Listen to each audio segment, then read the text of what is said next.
In today's video, I'm going to answer a question from a member of my Spanish learning group that's called the Qroo Spanish Crew. She asked about the use of the following relative pronouns: el que, la que, los que, and las que, and how they're used with prepositions. We use relative pronouns to refer to a specific noun already mentioned either in that sentence or in the conversation. And we do this because it helps us to avoid repeating. We do the same thing in English. Take a look at this sentence. The neighbors, the ones that live in the green house, always complain about my dog.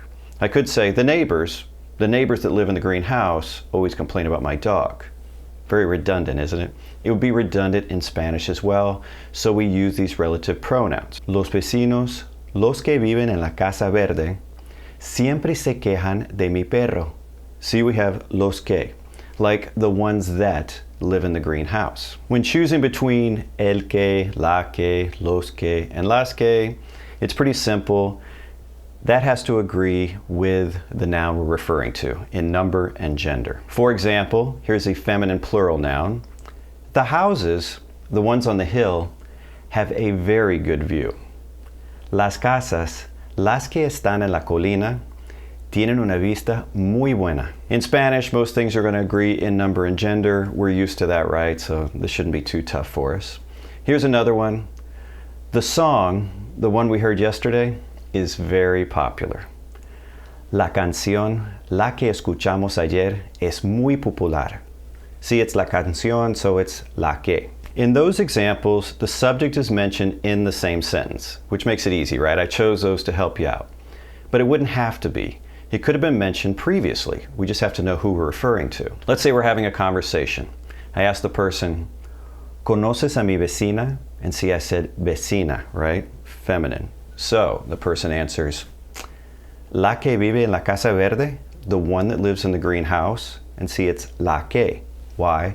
Vecina. All right, you think you got that down? Let's go ahead and start working in some prepositions because that's why we're here.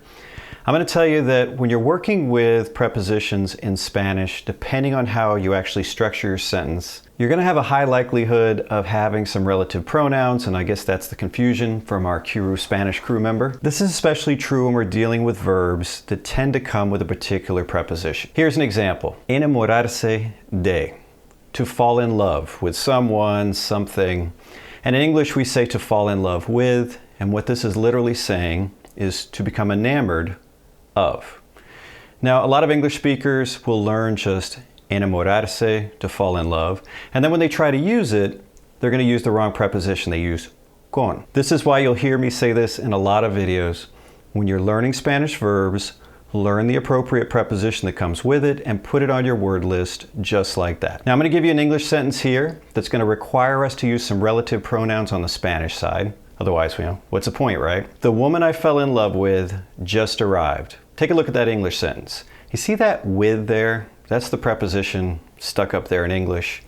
And if we took off the just arrived part, the woman I fell in love with. It's just dangling there. Now I could say, the woman with whom I fell in love just arrived. And that would be correct English, but it's not common English, at least not in the United States.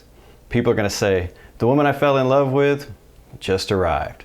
Well, Spanish doesn't like those dangling prepositions there, so they're going to change the wording so it sounds more like that proper English that I talked about. And when that happens, you're going to see these relative pronouns pop in there. The el que, la que, los que, and las que. There's some other ones too, but those are the four we're talking about today. Okay, let's just focus on that and simplify things as much as possible. Just with that brief introduction, do you think you could translate that one? Do you want to take a stab at it? I'll wait a moment. Could have some coffee, I guess. I need more coffee. All right, we'll jump right into it. So we have la mujer de la que me enamoré acaba de llegar. Let's break it down. La mujer, the woman. And then we have de la que. Why is it de? Because we're using enamorarse de. That's our preposition we're going to use. So it's like saying the woman of whom I became enamored, right? But we don't really have the whom, so it's more like of that which I became enamored. And It starts twisting our English a little bit, but sometimes thinking of it literally will help you remember this. One thing I want to point out right about that last part of the sentence, it's not the point of this particular lesson, but it is a super useful construction. Acabar, de plus infinitive, means to have just done something.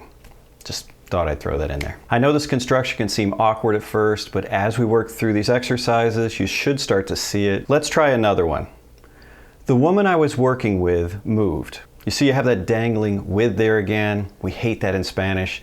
So we're going to kind of change our English a little bit and be like, the woman with whom I was working moved. La mujer con la que trabajaba se mudó. La mujer con la que, with that which, or with whom, however you want to think of it, right? Trabajaba, I was working, se mudó, moved. Go ahead and try this one. The men you complained about yesterday just arrived.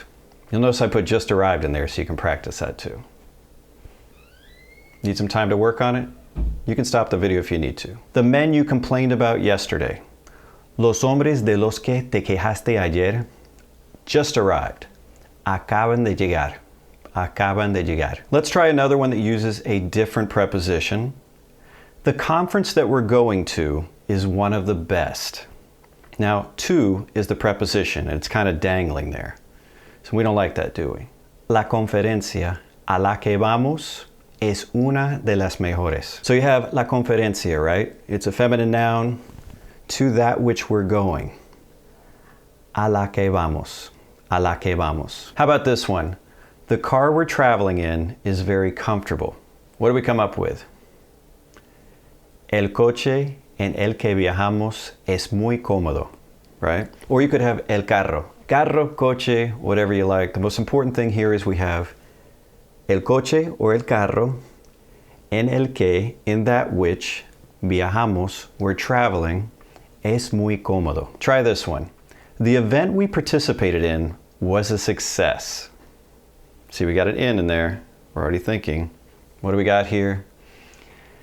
El evento en el que participamos fue un éxito. You know, the key to using these correctly is actually to focus on learning the verbs with prepositions. So if you did that, you would know that participar appears a lot with en. I know some of you might be thinking, how am I going to learn these verbs with the prepositions? Is there one-stop shopping for that, Paul? Not that I'm aware of. I do have some videos where I talk about common verbs with their prepositions so you can learn them that way. You can binge watch those later. How about you try this one? The book that I found that information in is in the kitchen. Dangling in there, we don't like that.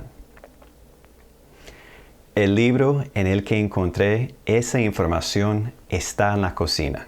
Did you get that one? If you did, you're starting to see the pattern. I don't like the man that my sister married. Right away you might be thinking, I don't see a preposition in there. Or if you want to look into the screen, you might be like, I don't hear a preposition in there, Paul. I don't know if you're doing both. Change your English a little bit. What if I said something like, I don't like the man my sister got married to? Now you see it over there, don't you? Well, in Spanish, you get married with someone. So the preposition we'll be using is con. So on our word list, we would have to get married with, casarse con. No me cae bien el hombre con el que se casó mi hermana. Let's go ahead and break that down. Right there in the beginning, I don't like this person. There's an expression I use there where somebody doesn't fall well to you. I've talked about it in some other videos. No me cae bien el hombre. The man doesn't fall well to me. Next part, con el que, with that which, with whom, se casó mi hermana. My sister got married. That one is a really good example of how sometimes you just have to change your way of thinking a little bit in English to be able to recognize when you have to use a relative pronoun in Spanish. As I said in the beginning, this video was inspired by one of the members of my Spanish learning group, the Qroo Spanish crew. I have a lot of interaction with the members there. I also have a growing library of exclusive videos and downloads.